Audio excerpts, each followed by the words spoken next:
हरियाणा कांग्रेस में फूट लगातार बढ़ती जा रही है। आलम यह है कि कांग्रेस के प्रदेश अध्यक्ष उदय भान और कांग्रेस के विधायक और पूर्व सीएलपी किरण चौधरी के बीच जुबानी जंग तेज होती जा रही है। किरण चौधरी ने उदय भान पर पलटवार करते हुए कहा है कि उन्हें कांग्रेस से निकलवाने की साजिश रची जा रही है। किरण चौधरी ने पार्टी में अनदेखी का आरोप लगाया है। किरण चौधरी का कहना है कि आदमपुर उपचुनाव में उम्मीदवार पर हुई बैठक में उन्हें न्योता तक नहीं दिया गया। इससे पहले उदय भान ने हमला करते हुए कहा था कि किरण चौधरी के पास ऐसा कोई पद नहीं है कि उन्हें टिकट बंटवारे में शामिल किया जाए। उदय भान ने कहा किरण चौधरी को ऐसा नेता नहीं मानता कि उनकी चर्चा की जाए, उनकी ऐसी हैसियत नहीं है।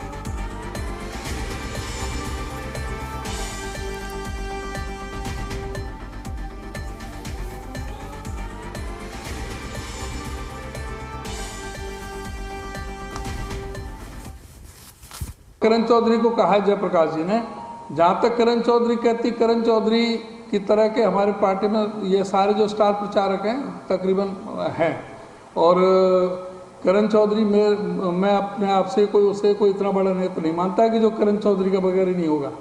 किरण चौधरी ने जिस तरह के बयानबाजी की है उनको खुद को अपने आप ही संयम में रखना चाहिए। नहीं, कोई किरण चौधरी कोई मैटर नहीं।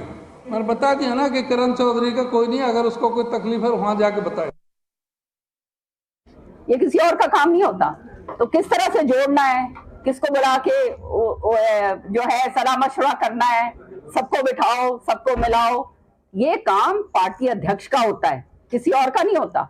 अगर पार्टी अध्यक्ष की तरफ से ही अगर नहीं बुलाया जाएगा, कोई बात नहीं होगी, तो बिखराव होगा ही। मेरा तो उनसे कोई निजी तो मेरे से उनके खिलाफ कोई बात ही नहीं है। और क्या कहते हैं, हम तो उनमें से थे जिन्होंने इनकी हाँ करी थी कि हाँ इनको बनने दो, सच्चाई है ये। लेकिन उसके बाद उन्होंने कभी फोन करके नहीं पूछा।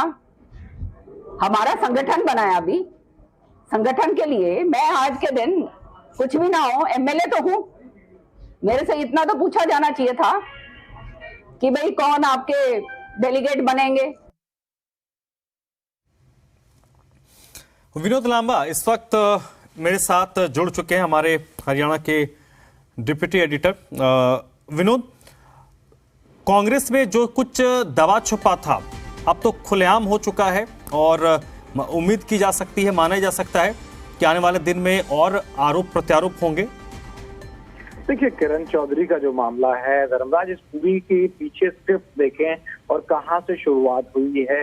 राज्यसभा चुनाव में जिस तरह से बीजेपी सपोर्टेड एक कैंडिडेट थे कार्तिकेय शर्मा, उस समय से ही सवाल और उस समय से ये चीजें शुरू हुई और वहां के बाद लगातार बढ़ती जा रही हैं।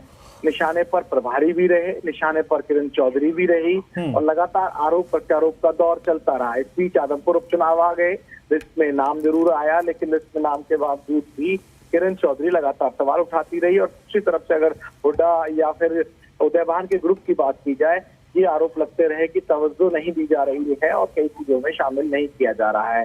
तो पूरी स्क्रिप्ट की कहानी दर्शकों को भी समझनी होगी कि कहां से ये लगातार चला आ रहा है। लेकिन अब जो मौजूदा हालात हैं उसमें सबसे ज्यादा हमलावर है तो किरण चौधरी है। शैलजा बहुत लिमिटेड बयान देती हैं, मीडिया के समक्ष बयान देती हैं या मीडिया के समक्ष बयान नहीं देती है, लेकिन किरण चौधरी एक ऐसा गुट है जो सीधे तौर पर सामने आ चुका है। रणदीप सुरजेवाला की बात, सांसद बन चुके हैं, राजस्थान कोटे से कैथल में भी गए, तमाम मुद्दों पर बात की, लेकिन किरण चौधरी वर्सेस हुड्डा वर्सेस उदय भान की जो एक आपसी लड़ाई है वो कह सकते हैं कि कहीं ना किसी निर्णायक मोड़ पर पहुंचती हुई नजर आ रही है, क्योंकि पार और पलटवार दोनों हो रहे हैं। किरण चौधरी चूक रही है उदय भान पे वार करने, और उदय भान ने भी साफ तौर पर कह दिया कि बहुत महत्वपूर्ण नेता के तौर पर नहीं देखता हूं और मैं भी सीनियर लीडर हूं। तो इस तरह से जो कद की लड़ाई है और पद की लड़ाई है वो कांग्रेस में जारी है। नहीं विनोद, अब सवाल ही उठता है कि इस मामले में जो केंद्रीय इकाई है वो भी इंटरवीन नहीं कर रहा, क्योंकि देखिए अब लड़ाई तो इस स्तर पे पहुंच चुकी है कि एक दूसरे की हैसियत बताने की शुरुआत हो चुकी है। तो अब अगर बात बढ़ेगी तो ये और विभत्स होगा। बिल्कुल ठीक कहा आपने, और केंद्र इसमें इंटरवीन नहीं कर रहा, और केंद्र की तरफ से इंटरवीन करे तो करे कौन? जो प्रभारी हैं वो निष्क्रिय कर दिए गए हैं। प्रभारी का कोई रोल विवेक बंसल का हरियाणा की राजनीति में, हरियाणा कांग्रेस के कंट्रोल के ऊपर बिल्कुल नहीं है और खुद वो सवालों के दायरे में है। और जो लीडरशिप के चाहे मल्लिकार्जुन खड़गे बन गए हों वो तमाम जो गतिविधियां रही उसमें तमाम लीडर्स बिजी रहे और भारत जोड़ो यात्रा के चलते भी कहीं ना कहीं जो गांधी परिवार के करीब या गांधी परिवार के जो नेता हैं वो भी लगातार उन दौरों में बिजी हैं। तो निश्चित तौर पर आपका सवाल वाजिब है कि ये सब चल रहा है हरियाणा कांग्रेस में, तो जो केंद्र की और कहें कि केंद्रीय स्तर पर जो कांग्रेस के शीर्ष नेतृत्व है या आला कमान जिसे कहा जाता है उनकी तरफ से इंटरवीन क्यों नहीं किया जा रहा है। और सीधे तौर पर देखें तो ये कैमरों पर, मीडिया पर और समक्ष लड़ाई तो आ रही है, लिख के जो अपनी जानकारी है उसके मुताबिक किसी ने लिख कर कोई भी शिकायत केंद्रीय नेतृत्व के कांग्रेस के सामने नहीं की है। और मैं साफ तौर पे कह रहा हूं कि गुट और भी हैं, लेकिन सबसे प्रखर होकर सबसे फ्रंट पे आकर किरण चौधरी अपनी बात रख रही हैं और उनके जवाब के तौर पर उदयभान भी अब चीजें होल्ड नहीं कर रहे हैं, वो भी उसी भाषा में उसी चीजों पर खुलकर जवाब देने का काम कर रहे हैं। चलिए विनोद, बहुत बहुत शुक्रिया आपका।